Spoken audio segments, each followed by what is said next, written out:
और बच्चे, रात में तुम्हारे होठों से निकली वह चीख, हाँ, वह चीख जो तुमने फुसफुसाकर कही थी जब कोई भी जाग नहीं रहा था, अनसुनी नहीं हुई। इससे पहले कि शब्द तुम्हारे मुंह तक पहुंचते, मैंने उन्हें तुम्हारी छाती के भार से ऊपर उठते हुए महसूस किया। आपने सोचा था कि आप शून्यता में रो रहे हैं, लेकिन आप अनंत काल में रो रहे थे। आप मानते थे कि आप दर्द को अंधेरे में छोड़ रहे हैं, लेकिन आप इसे मेरे हाथों में छोड़ रहे थे। मैं आपकी पीड़ा का दूर से भी कोई पर्यवेक्षक नहीं हूं। मैं मूक दर्शक नहीं हूं। मैं वह परमेश्वर हूं जो आपके बोलने पर झुक जाता हूं। वह पिता जो उस क्षण आपके करीब आता है जब आपकी आत्मा ईमानदारी से खुलती है। और अब मैं तुमसे कहता हूं, जैसे सूर्य उदय होता रहता है, वैसे ही आकाश ने उत्तर दिया है। जो देरी जैसा महसूस हुआ वह इनकार नहीं था, यह तैयारी थी। और अब पर्दा उठ रहा है। आप न केवल आराम बल्कि स्पष्टता, न केवल मेरे स्पर्श बल्कि मेरी सच्चाई का सामना करने वाले हैं। देखिए, ऐसी कई चीजें हैं जिनके नीचे आप जी रहे हैं। ऐसी मानसिकताएं हैं जो आपको विरासत में मिली हैं या आपने अपना ली है, जो कभी मुझसे पैदा नहीं हुई थी। आपने ऐसी अधिकतम सीमाओं को सामान्य मान लिया है जिनका कभी अस्तित्व नहीं था। आपने छाया को अपने आत्मबोध को आकार देने, रिश्तों को अपना मूल्य निर्धारित करने तथा मौन को मेरे हृदय की व्याख्या करने की अनुमति दी है। लेकिन आज मैं आपको वास्तविकता से रूबरू कराने आया हूं। भय, आघात या प्रदर्शन द्वारा आकार दिया गया वास्तविकता का संस्करण नहीं, बल्कि वह संस्करण जो मैंने समय के आपके नाम को छूने से पहले आपके लिए लिखा था। आप वह नहीं हैं जो अतीत ने आपको महसूस कराया। आप अपनी असफलताओं का योग नहीं हैं। आप अनुत्तरित प्रश्नों के तूफान में खोई हुई आत्मा नहीं हैं। तुम मेरे हो, और मैंने कभी भी तुम्हारा पीछा करना बंद नहीं किया। न दर्द से, न उलझन से, न उन वर्षों से जब तुम मुझे महसूस नहीं कर सके। मैं वहां था, अनुपस्थित नहीं, निष्क्रिय नहीं, बल्कि सक्रिय रूप में, जिसे आपकी आंखें अभी तक नहीं देख सकती थीं। मैं सांस से भी ज्यादा करीब था, विचार से भी ज्यादा करीब था, उस भावना से भी ज्यादा उपस्थित था जिसके बारे में आपने सोचा था कि उसने आपको अभिभूत कर दिया है। और अब मैं बादलों को अलग कर रहा हूं। मैं उन झूठी सच्चाइयों को उजागर कर रहा हूं जिन्होंने तुम्हें बांधे रखा। मैं उस सत्य को उजागर कर रहा हूं जो सदैव तुम्हारे चारों ओर रहा है, फिर भी तुम्हारी समझ से छिपा हुआ है। यह उस वास्तविक चीज से आपके साक्षात्कार की शुरुआत है जो निर्मित नहीं है, हेरफेर नहीं की गई है, इस दुनिया द्वारा आकार नहीं दी गई है, बल्कि उस अदृश्य क्षेत्र में जन्मी है जहां मैं रहता हूं। मेरे राज्य की वास्तविकता तुम्हारी धारणा में प्रवेश कर रही है। और जब ऐसा होगा तो आपके जीवन में कुछ भी वैसा नहीं रहेगा। आप जीवित रहे हैं, सामना कर रहे हैं, अनुकूलन कर रहे हैं, लेकिन मैंने तुम्हें जीवित रहने के लिए नहीं बनाया है। मैंने तुम्हें धर्म प्रचार के लिए बनाया है। और संवाद तब शुरू होता है जब सारा दिखावा खत्म हो जाता है। मैं आपके परिष्कृत संस्करण की तलाश में नहीं हूं। मैं असली आपको बुला रहा हूं, जो सुरक्षा के नीचे, थकावट के नीचे, प्रदर्शन के नीचे है। तुम्हें मेरी उपस्थिति में दिखावा करने की आवश्यकता नहीं है। आपको अपने प्रश्न, अपनी शंकाएं, अपनी थकान छिपाने की जरूरत नहीं है। यह सब मेरे पास लाओ, इसे उजागर करें। मैं आपकी टूटन से हैरान नहीं हूं, मैं इसकी ओर आकर्षित हूं। इसका शोषण करने के लिए नहीं, बल्कि इसे ठीक करने के लिए। आपको बलपूर्वक ठीक करने के लिए नहीं, बल्कि प्रेम से पुनर्स्थापित करने के लिए। और अब मैं तुमसे कहता हूं, अपनी प्रार्थनाओं को छोटा करना बंद करो, अपने दर्द को समझाना बंद करो, दूसरों की सुविधा के लिए अपनी भावनाओं को कमतर आंकना बंद करें। मैंने तुम्हें छोटा खेलने के लिए नहीं चुना है। मैंने तुम्हें लज्जित होकर चलने के लिए नहीं बुलाया है।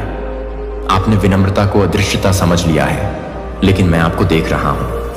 मैंने तुम्हें हमेशा देखा है, और अब समय आ गया है कि आप मुझे देखें, धर्म या दिनचर्या के चश्मे से नहीं, बल्कि मेरी आत्मा की कच्ची ज्वलंत सच्चाई के माध्यम से। मैं सिर्फ पहाड़ की चोटी का भगवान नहीं हूं, मैं दहलीज का ईश्वर हूं, बीज का ईश्वर हूं।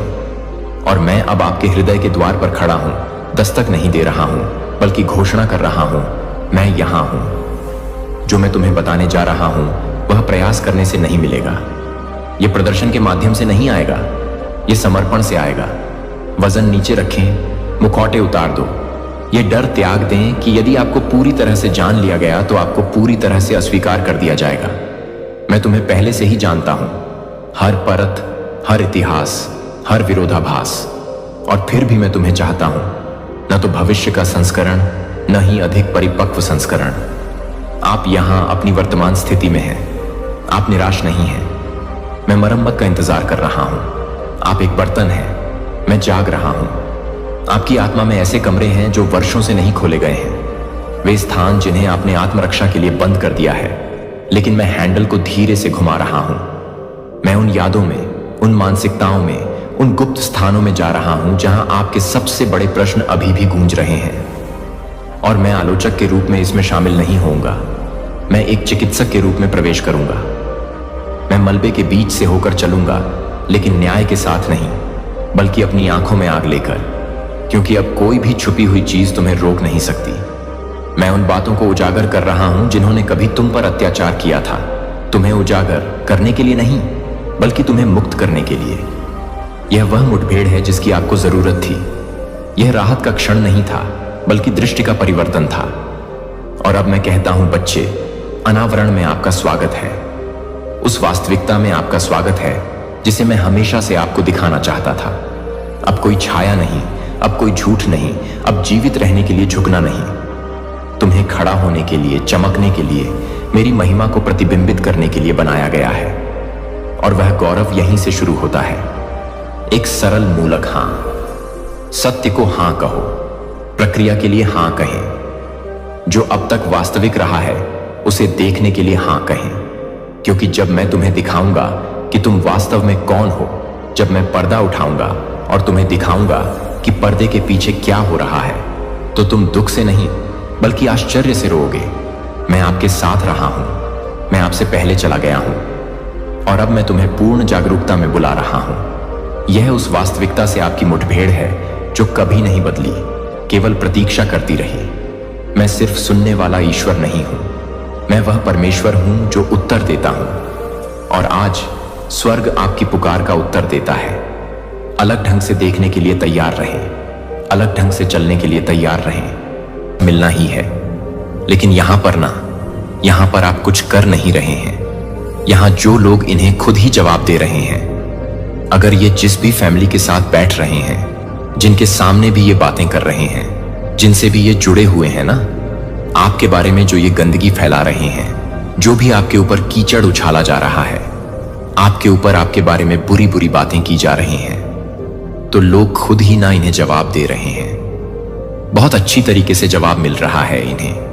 आप जैसा बोल रहे हैं, आपके शत्रुओं को लोग ना जवाब दे रहे हैं कि आप जैसा बोल रहे हैं वह इंसान तो वैसा बिल्कुल भी नहीं है। और यह हमें भी दिख रहा है कि वह इंसान बहुत ज्यादा लोगों की मदद करता है, लोगों के बीच में खुशियां बांटने वाला इंसान है। और आप ऐसा कैसे कह सकते हैं? आपको यहां पर ना बहुत ज्यादा गुस्से की एनर्जी भी, यहां पर मुझे शो हो रहे हैं कि आप बहुत ज्यादा गुस्से वाले हैं। बहुत ज्यादा आप गुस्से में आके जलने वाले में से, बहुत ज्यादा किसी के ऊपर ब्लैक मैजिक करते हैं, भूत प्रेत छोड़ते हैं, इस तरह की बातें ना आपके बारे में बहुत ज्यादा अफवाह भी उड़ाई जा रहे हैं कि आप लोगों के सामने बहुत ज्यादा गुस्सा करते हैं, आप लोगों से जलन रखते हैं, लोगों से गुस्सा करते हैं। आपके ऊपर ना बहुत तरीके की लांछन लगाए जा रहे हैं। और यह भी कहा जा रहा है कि आपके ऊपर ना किसी नेगेटिव एनर्जी का ना साया भी है। ये चीजें भी ना फैलाई जा रही हैं। ये जो इंसान है ना, बिल्कुल ही आपके पूरी तरीके से आपके कैरेक्टर को भी खराब करने की कोशिश कर रहा है। लेकिन अब इनके जीवन में बिल्कुल ही आपको जस्टिस मिल रहा है। इन्होंने जो कुछ भी आपके साथ किया है उसका जस्टिस अब आपको मिलने वाला है पूरी तरीके से। अब आपके साथ न्याय होगा। इनके जीवन में पूरी तरीके से तबाही मची हुई है। बहुत लोगों ने इनके साथ झगड़े भी किए हैं, बहुत लोगों से इनकी नाराजगी चल रही है। ये जो लोग हैं ना, इनसे लोग सीधी मुंह बातें भी नहीं करते हैं। सीधी सीधी बात अगर कभी कर भी लिया ना, तो हमेशा ये मतलब उनके साथ भी उल्टी बातें करते हैं, तो वह लोग भी ना इनसे दूर हो जाते हैं। इस तरह की चीजें मुझे यहां पर दिख रही हैं। आपका जो बॉन्ड है लोगों के साथ, आपके जो चाहने वाले लोग हैं, आपके जो समाज में जो आपकी प्रतिष्ठा है ना, वह बहुत ज्यादा बढ़ती जा रही है। ये लोग जो है ना, कुछ भी कर ले आपके बारे में, कितने भी रमर्स फैला लें, कितने भी नेगेटिव बातें कर लें, कुछ भी फर्क नहीं पड़ने वाला है। ये लोगों को ना इन्फ्लुएंस करने की कोशिश भी कर रहे हैं पूरी तरीके से। ये नेगेटिविटी फैला रहे हैं आपके जीवन में। ये बोल रहे हैं कि आप ऐसे हैं, आप ऐसे हैं, आप ऐसे हैं। और ये जो लोग हैं ना, कुछ स्पेल वगैरह भी करना चाहते हैं जिससे आपका नुकसान हो जाए। ये जो है, क्योंकि ये जो इंसान है ना, इस समय झेल रहे हैं। इनके जीवन में आपको जो आपकी बढ़ती हुई चर्चाएं हैं, आपके जगह जगह पे लोगों के मन में जो पॉजिटिव बातें हैं, आप जो कुछ भी अपने जीवन में अच्छा कर रहे हैं, तो ये बिल्कुल भी उससे खुश नहीं है। और ये जो चीजें हैं ना, ये बर्दाश्त बिल्कुल भी नहीं कर पा रहे हैं। ये जो सामने से ना आपसे लड़ भी नहीं सकते, आपके पीठ पीछे ही आपकी गंदी बातें कर सकते हैं। ये आपको सामने से लड़ तो सकते नहीं है, तो ये पीठ पीछे ही आपके ऊपर बार बार वार करने की कोशिश कर रहे हैं। और ये लोग चाहते हैं कि जो भी आपके साथ, जिसका भी रिश्ता है, जो भी आपके बॉन्ड्स है ना, वह लोगों के साथ खराब हो जाए। और ये अपना बॉन्ड उनके साथ अच्छा करना चाहते हैं। इनकी जो नीयत है ना, पूरी तरीके से एकदम खराब है आपके लिए।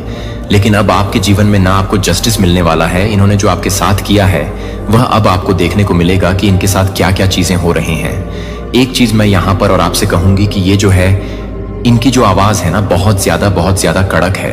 और इनके जीवन में बहुत ज्यादा लड़ाई झगड़े भी चल रहे हैं। इनके आपस के दोस्तों में भी बहुत ज्यादा लड़ाई झगड़े चल रहे हैं। इनके ना, मतलब ये किसी के साथ अगर एंजॉय करते थे, इनके साथ किसी का रिश्ता था, बहुत गहरा रिश्ता था, उनके साथ भी इनका लड़ाई झगड़ा बहुत ज्यादा चल रहा है। और इनकी ईगो की वजह से ही यह इनके जो रिश्ते हैं ना, बहुत ज्यादा खराब भी हो रहे हैं। और अब इसीलिए अब आपको ना बहुत ज्यादा यहां पर मुझे न्याय दिखता हुआ, न्याय मिलता हुआ मुझे यहां पर दिख रहा है। इन्होंने जो भी आपके साथ जहां भी चीजें करने की कोशिश की, आपको बदनाम करने की कोशिश की है ना, अब इन्हें एक एक चीज का ना भुगतान करना ही पड़ेगा। उनको हर्जाना चुकाना ही पड़ेगा। पूरी तरीके से आपके बारे में इन्होंने बहुत कुछ अफवाह उड़ाया था, बहुत चीजें करने की कोशिश करी थी, लेकिन अब इन सारी चीजों का इन्हें न खामियाजा भुगतना ही पड़ेगा। इन्होंने आपके फैमिली के अंदर भी ना कुछ दिक्कतें करने की कोशिश की थी, कुछ आपके रिश्ते खराब करने की कोशिश की थी, लेकिन अब यही चीजें इनके साथ हो रहा है।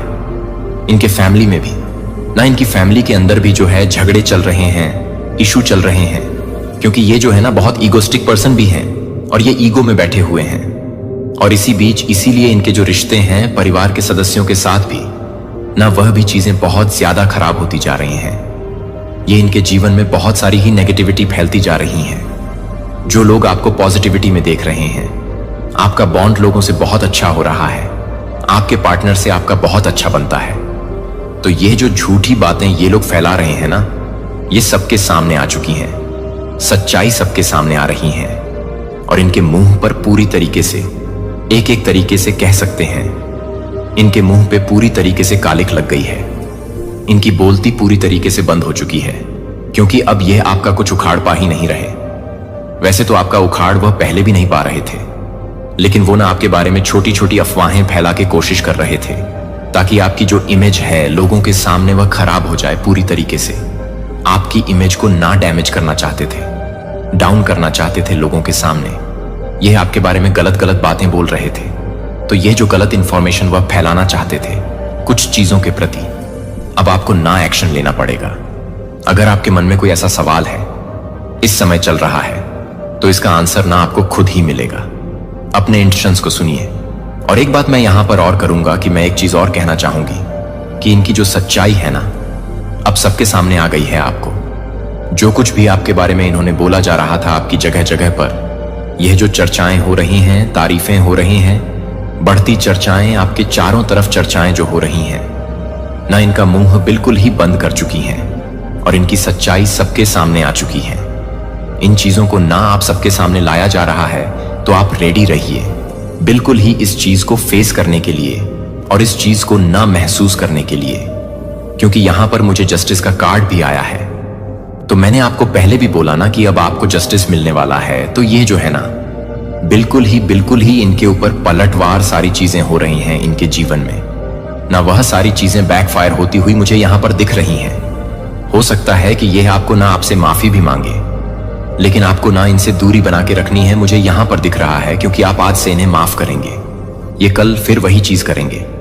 तो अब आपको जस्टिस मिल रहा है, तो इस चीज को ना महसूस कीजिए अपने जीवन में। जो भी आप पॉजिटिविटी में आगे बढ़ रहे हैं, जो भी आप सक्सेस पा रहे हैं, जिसकी वजह से आपकी जो चर्चाएं, नववक्ताओं का संदेश जल्दी और गहरे असर में आया, लोग पश्चाताप करके परमेश्वर से माफी मांगने लगे और जो मंदिर का निर्माण अधूरा था उसे पूरा करने के लिए उत्साह से वापस लौटे। फिर एक बड़ा स्पिरिचुअल अवेकनिंग हुआ। लगभग 100 साल बाद एक नई पीढ़ी आई। अब लोग मंदिर जाते थे और बलि चढ़ाते थे, लेकिन वे अब परमेश्वर का सम्मान नहीं करते। वे अंधे, बीमार और लंगड़े जानवरों को परमेश्वर के लिए बलि के रूप में चढ़ाते थे और परमेश्वर की मेज को हल्का समझते हुए उसे अपवित्र मानते थे। पुजारी भी भ्रष्ट हो गए थे और लोगों को परमेश्वर का वचन सिखाना बंद कर दिया था। परिवारों पर भी बुरा असर पड़ा। शादी टूटने लगी और तलाक होने लगे। लोग अब यह नहीं मानते थे कि परमेश्वर उनका न्याय कर सकता है, इसलिए वे अपनी टाइट्स चढ़ाना भी छोड़ने लगे। वे मंदिर जाते थे, लेकिन उनका दिल परमेश्वर से दूर था। उस समय परमेश्वर ने मलाक नामक भविष्यवक्ता को भेजा ताकि वह लोगों को पश्चाताप करने के लिए कहे। इसी तरह पुराने नियम ओल्ड टेस्टामेंट का समापन हुआ, जो ईसा मसीह के आने से 400 साल पहले था।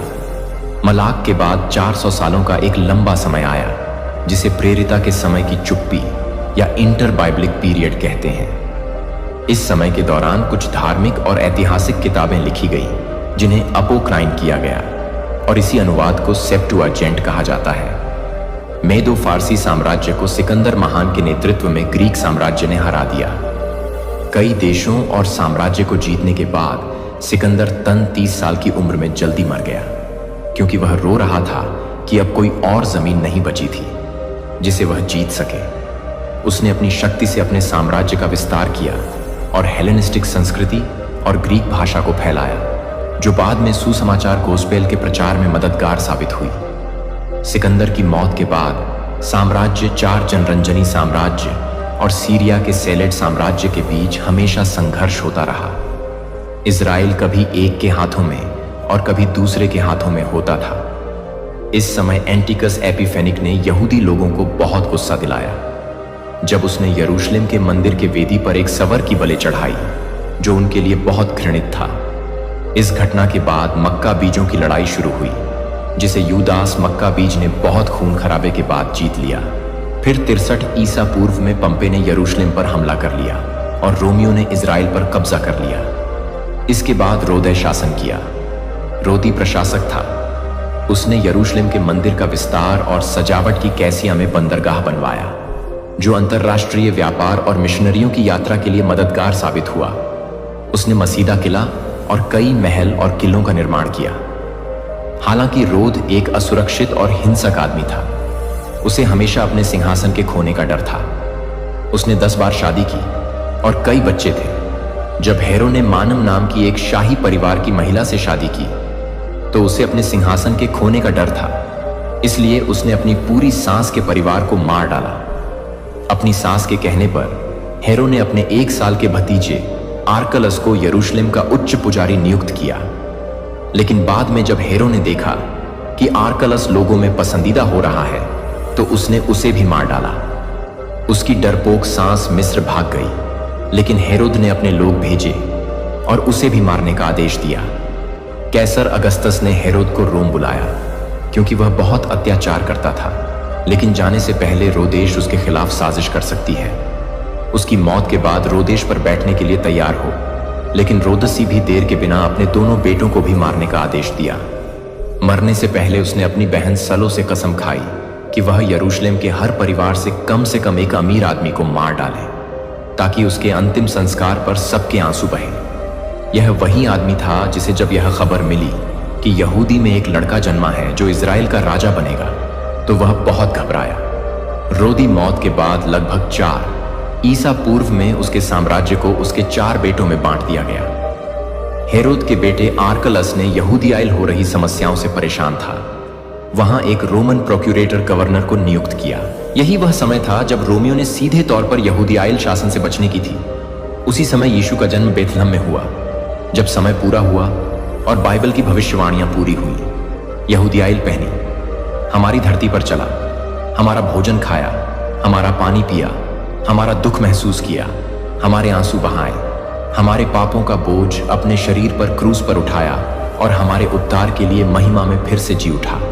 यहूदी योगदान के साथ साथ यूनानी और रोमन संस्कृतियों ने भी मसीहा के दुनिया में आने में योगदान दिया। जब यीशु का जन्म हुआ तब फलस्तीन रोम के शासन के अधीन था। रोदसी और मरियम यीशु को लेकर मिस्र भाग गए और वहां तब तक रहे जब तक कि उस दुष्ट राजा की मृत्यु नहीं हो गई। वे मिस्र से लौटकर नास में बस गए, जो वह शहर था जहां पहले वे रहते थे। वहीं यीशु बढ़े और बढ़ाई के बेटे के रूप में पले। 30 साल की उम्र में उन्होंने अपना प्रचार कार्य शुरू किया। उन्हें यर्दमास्टरदन नदी में प्रार्थना कर रहे थे। तब आकाश खुला और परमेश्वर पिता ने कहा, यह मेरा प्रिय पुत्र है जिसमें मुझे खुशी है। उसी समय पवित्र आत्मा एक कबूतर के रूप में उन पर उतरी और उन्हें अपनी सेवा शुरू करने के लिए शक्ति दी। फिर पवित्र आत्मा ने यीशु को जंगल में ले जाकर 40 दिन और 40 रात तक उपवास रखने के लिए कहा। इस दौरान शैतान ने 3 बार उन्हें बहका की कोशिश की। शैतान ने यीशु को हराने की कोशिश की, लेकिन पुत्र ने उसे हराया। हमेशा आत्मा की तलवार परमेश्वर के शब्द का इस्तेमाल करते हुए शैतान ने पहले आदमी आदम को स्वर्ग में हराया था, लेकिन दूसरे आदम यीशु ने जंगल में उसे हरा दिया। जंगल से यीशु पवित्र आत्मा से भरकर गली गए और नासक पहुंचे, जहां उन्होंने अपनी ज्यादातर जिंदगी बिताई। उन्होंने वहां के सभा भवन में प्रवेश किया, यशाया की किताब का स्क्रॉल लिया और पढ़ा, प्रभु की आत्मा मुझ पर है, क्योंकि उसने मुझे प्रचार करने, चंगा करने और छुड़ाने के लिए अभिषेक किया है। यीशु ने वह लोगों को बुलाया जिन्हें उन्होंने प्रेरित कहा और अपना ज्यादातर समय उन्हें सिखाने और प्रशिक्षित करने में लगाया। उन्होंने गली बराह सामिया और यहूदियाइल किया और शैतान के सताए हुए लोगों को मुक्त किया। उन्होंने बीमारों को ठीक किया, भूखों को खाना खिलाया, अंधों को दृष्टि दी, लकवाग्रस्त लोगों को सीधा किया, लंगड़ को चलाया, बहरों को सुनने की शक्ति दी, कोढ़ को साफ किया, दुष्ट आत्माओं से मुक्त किया और मरे हुए लोगों को जीवित किया। यह परमेश्वर की इंसानों के लिए सबसे बड़ी प्रकट थी, जिसे इमानुएल परमेश्वर हमारे साथ का नाम दिया गया।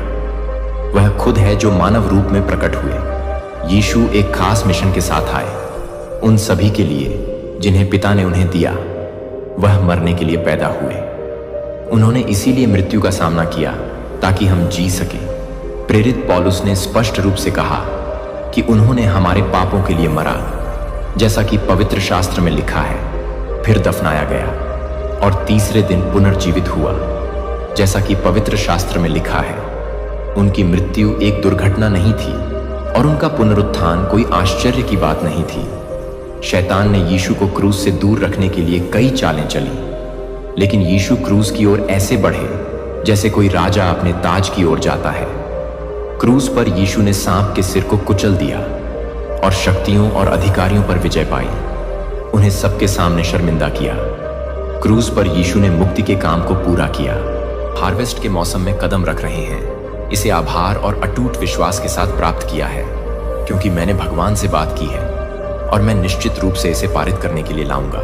और जैसा कि आप इस नई कृपा में चलते हैं, वह आपके लिए कभी भी नहीं है कि आप किसी और के लिए जीवन के लिए एक कुएं बन जाएंगे। टूटी हुई रोशनी जो आपके रास्ते को रोशन कर चुकी है, उन लोगों के लिए एक मशाल बन गई है जो अभी भी छाया में सच्चाई की खोज कर रहे हैं, जो मेरे विश्वास की कहानी को साझा करने में संकोच नहीं करते हैं। उनके लिए अनगिनत आत्माएं हैं जिन्हें यह सुनने की जरूरत है कि आप जो कुछ भी करते हैं वह एक गवाही से अधिक है, जो कि सभी को भर्ती नहीं करता है। आप इसका इंतजार करने के लिए यह था, क्योंकि मैंने आपके लिए जो कुछ भी तैयार किया है वह क्षण भंगुर नहीं है जो मैं जारी करने वाला हूं। न केवल आपकी वर्तमान स्थिति को बदल देगा, यह आपकी आध्यात्मिक पहचान को फिर से परिभाषित करेगा, जिसने आपको सहना होगा कि आप एक व्यक्ति बन जाएंगे जो उससे प्रभावित था जो पिछले होने के लिए सोचा गया था, कि आप अंतिम होंगे मोर्चे पर नहीं, इसलिए आप घमंड कर सकते हैं, लेकिन ताकि दुनिया को पता चल सके कि मैं जीवित ईश्वर हूं जो राख को महिमा में बदल देता है, जो ट्रैम्पेट को लिफ्ट करता है और उन्हें अनुग्रह के सिंहासन पर सीट करता है।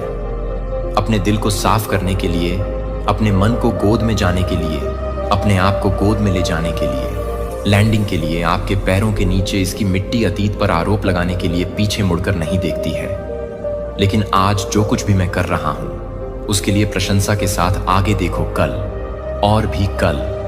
और भी कुछ की नींव बन जाएगी। और अब मेरे बच्चे को मैं कहता हूं कि पुराने सीजन से गुजरते हैं कि आंसू दूर हो गए हैं। अपनी आत्मा के भीतर जागना शुरू कर देता हूं। मैं आपको न केवल अपने पैरों के साथ प्रवेश करने के लिए आमंत्रित करता हूं, बल्कि आपके पूरे दिल को मेरी आत्मा के साथ संरेखित करने के साथ पुरानी दुनिया से ऐसी चीजें हैं जिन्हें आप पीछे छोड़ सकते हैं, लेकिन आपके दिल के भीतर ऐसे मामले हैं जो दृढ़ता से चट्टान की नींव की तरह स्थापित होनी चाहिए, इससे पहले कि आप अभी भी कुछ भी नहीं कर सकते हैं, जो कि आप अपने दिल को पूरी तरह से सुन रहे हैं, जो कि मैं अपने दिल को पूरी तरह से सुनता हूं। मैं अपने दिल को पूरी तरह से सुनता हूं। चेतावनी और वादा करते हैं कि आपकी आत्मा लंबे समय से मेरे बच्चे को प्राप्त करने के लिए तरस रही है। यह जल्दबाजी करने के लिए नहीं है और न ही दुनिया के कोलाहल से बहने के लिए। दूसरों के शोर को समाचारों की अराजकता न होने दें, या यहां तक कि आंतरिक अशांति का दावा है कि आपके मन में यह है कि मेरी उपस्थिति के बारे में जानने के लिए कि मैं अपनी आत्मा को पूरी तरह से सांस लेता हूं। आगे का रास्ता और सच्चाई इतनी शक्तिशाली है कि यदि आप इसे समझ लेते हैं तो आप फिर से अपना रास्ता नहीं खोएंगे। मुझे पता है कि जब आपका दिल भारी हो गया है क्योंकि आपने विश्वास करना बंद कर दिया है, लेकिन क्योंकि आपके विश्वास पर परीक्षण करने वाले परीक्षणों ने आग पर हमला कर दिया है, जैसे कि पिघला हुआ लोहा ज्ञान जो आपको ऊंचा कर देगा, आपको यह बताने के लिए सशक्त करेगा कि मुझसे क्या आता है जो केवल मांस की गूंज है, और दुश्मन द्वारा रखी गई एक स्नेयर क्या है। यह समझें कि आप एक सीजन में कदम रख रहे हैं। इसके विपरीत जो आपने अनुभव किया है इससे पहले कि यह संक्रमण का समय नहीं है, यह एक नए रूप में नहीं है, जो कि आपके लिए एक नया आयाम नहीं है, जो कि मेरे लिए एक नए आयाम में प्रवेश कर रहा है। आज सुनकर आपकी कंपास बन जाएगी, जो उन खजाने को अनलॉक करने के लिए आपकी कुंजी बन जाएगी, जो मैंने उन लोगों के लिए छिपाई है जो जानते हैं कि सही आसन में सही समय पर कैसे इंतजार करना है, और एक दिल के साथ जो मेरे सामने निविदा रहता है।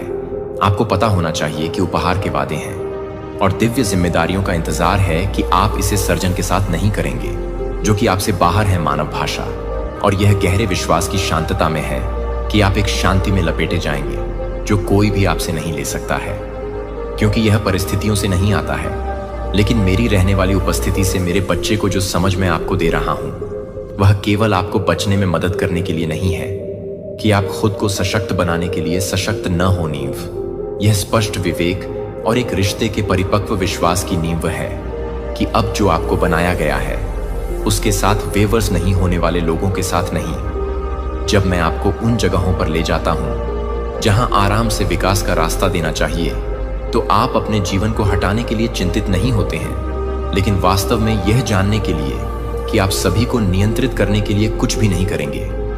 यह जानने के लिए कि आप हर चीज को नियंत्रित करने के लिए नहीं आएंगे। जिस व्यक्ति ने आपको डिजाइन किया है और सच्ची तृप्ति के साथ गठबंधन किया गया है, वह अब भौतिक बहुतायत का परिणाम नहीं होगा, लेकिन स्वर्ग के साथ आपकी एकता का फल। मैं ईमानदारी से आपको अपने रखने के लिए कहता हूं, दिल जागने के लिए, डर में जागने के लिए नहीं, बल्कि चिंतित होने के लिए नहीं, बल्कि इस नए सीजन में ग्रहणशील होने के लिए। ऐसी चीजें होंगी जिन्हें आप सुनते हैं और देखते हैं कि दिव्य ज्ञान के साथ न्याय किया जाना चाहिए। मानव समझ नहीं है कि कुछ चीजें अच्छी नहीं लग सकती हैं, लेकिन वे पूरी तरह से बहना चाहते हैं। लेकिन कुछ चीजें जो आपसे हैं, वे आज मैं जो बोल रहा हूं उसे प्राप्त करें। ये शब्द आपके भीतर गहरे लगाए गए बीजों की तरह बन जाएंगे, जो आपके भीतर गहरे लगाए गए फलों को ले जा रहे हैं और माप से परे फल संजोते हैं, यहां तक कि सबसे छोटी स्टीयरिंग। यहां तक कि आप मेरे लिए हर कानाफूसी के भीतर से एक नक्शा है, स्वर्ग से एक नक्शा है, जिसे आप अकेले नहीं चल रहे हैं और आप भ्रम में नहीं चल रहे हैं।